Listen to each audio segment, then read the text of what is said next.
buckets that we use in class, these are the most common ones, okay? They're also your typical most common measurements. The big one is a gallon. It's a gallon container, quart container, pint container, and this is a cup. This is 8 ounces, okay? They're all a family. They all work together, okay? So it takes 2 of these to make 1 of these. It takes 2 of these to make 1 of these. It takes 4 of these to make 1 of these. You know what I mean? So they go back and forth. A 1/16 of a gallon is the same as saying a cup, right? So this is what we're kind of going to work on throughout this class, and that I want you guys to get real familiar with just kind of interchanging these things in your head. By the end of the class, you're going to be like super good at it, okay? Who off the top of their head knows how many ounces are in a gallon?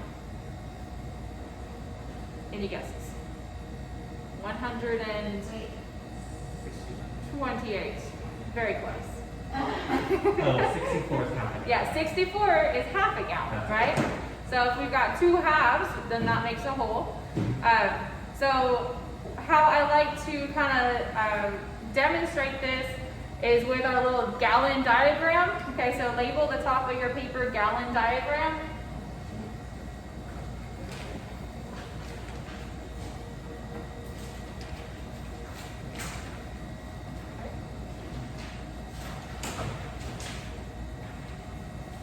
So if you're taking a quiz, you can always write this in the margins to help you remember.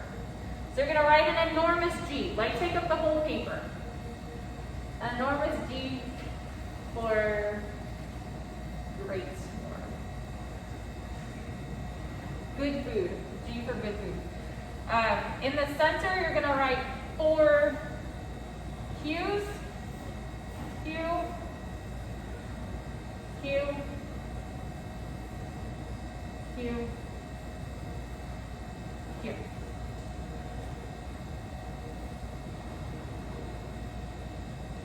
Okay. Inside the Q's, you're going to put 2 large P's. Make the bubble on the P big enough to where you can write inside.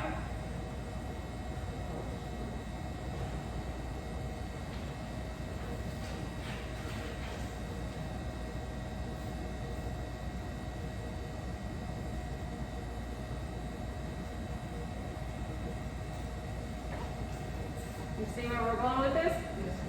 What goes inside a P? Cups. C's. C's go inside the P. So we're going to put 2 C's. C, C. So inside each P, you're going to put 2 C's.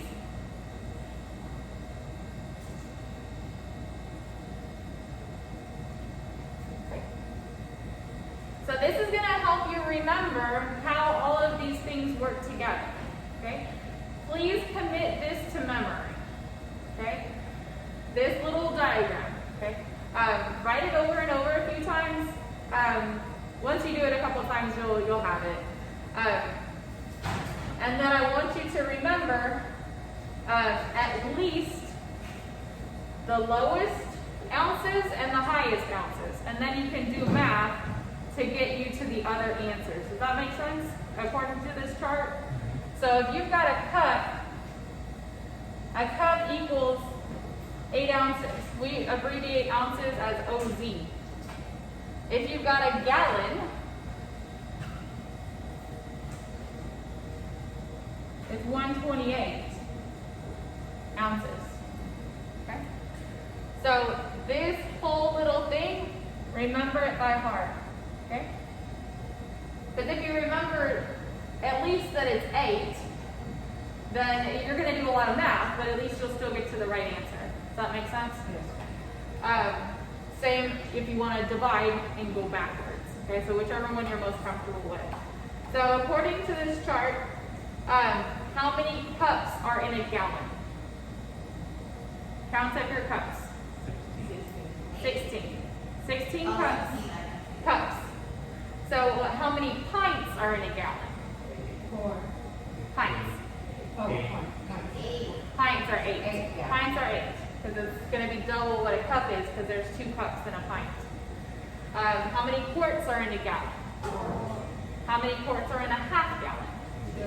2. Okay. How many ounces are in a half gallon? 64. How many cups are in a half gallon? 8. 8, right? So we take the top half here. We got 1, 2, 3, 4, 5, 6, 7, 8. Got 8. Okay. All right. So that's your first. So I want you to take the gallon diagram that you drew. I'm going to create a link, and you guys are going to upload that, as your first assignment, and then I'm going to give you some practice worksheet where you're going to kind of convert back and forth. So that'll be assignment number 2. That'll be due next week. Okay, so like next Thursday, you'll submit through Blackboard. And I have some cheat sheets for you. These are for you to like keep in your binder. Just refer to. I think this one's very simple. Like it's just like a little Pinterest one where they did it as visuals. And then this one is kind of like more as like a spreadsheet. So whichever one you prefer, it's 6 of one, half a dozen of the other, right? But I got you both of them. But while we're here, I want to talk also about tablespoons and teaspoons. So just take it fast.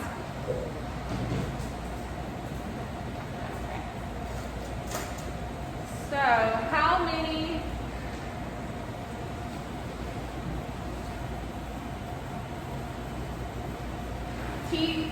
tablespoons are in 1 ounce? So we've got 1 ounce, and then that comes down. We're building a Christmas tree. You might want to do this on the back of your gallon diagram so that you can refer back to this one. So if you've got 1 ounce, if you get 2 tablespoons, so the tablespoon is the biggest spoon on your set. So you've got 1, and it's abbreviated with a large T. Okay? If you see a large T or TBS, that equals tablespoon. If you see that equals teaspoon. Okay. So you've got 1 tablespoon, 1 tablespoon, so that each one is a half ounce, right? All right. So what about teaspoons? The little ones, the tisps. How many tisps are in a tips? 1, 2, 3. 1, 2, 3. See? We made a cute little Christmas tree. So this is a tisp. This is a tisp. This is a tisp. 1, 1,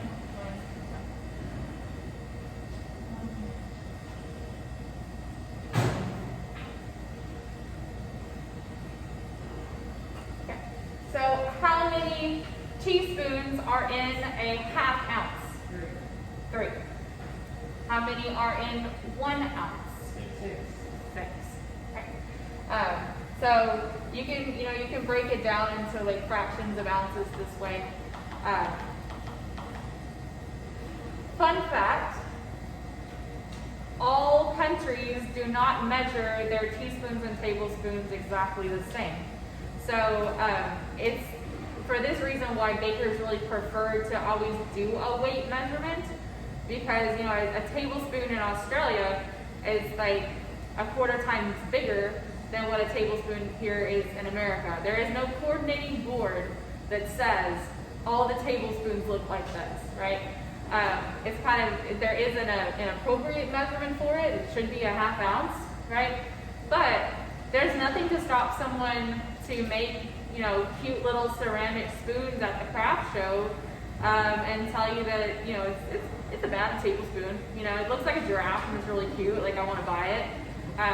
but it might not be the most accurate measurer. Does that make sense?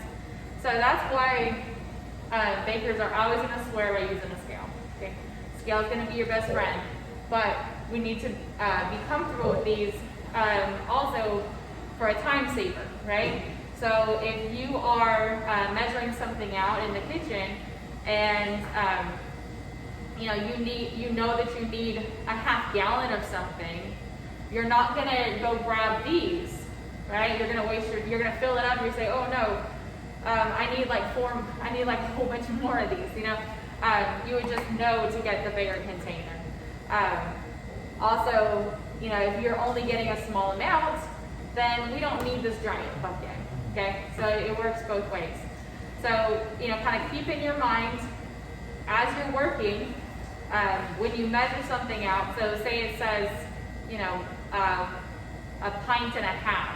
Kind of do the math in your head. How much is a pint and a half? Like how many ounces is that? So that you would also be able to measure it in a measuring cup. So the measuring cups have the numbers on the side, and that's what we would use for what we would call fluid volume measurements. So anytime that it says fluid ounces, that's when we would measure with an actual measuring cup. Okay? If it just has ounces, like sugar or flour or something like that, it's always going to be on a scale. Never measure those in a measuring cup. Okay. Do you guys have questions about this or our gallon diagram? Okay. All right. So just hold on to those papers. Just kind of put them somewhere handy. You might want to keep them in a binder that you look at a lot.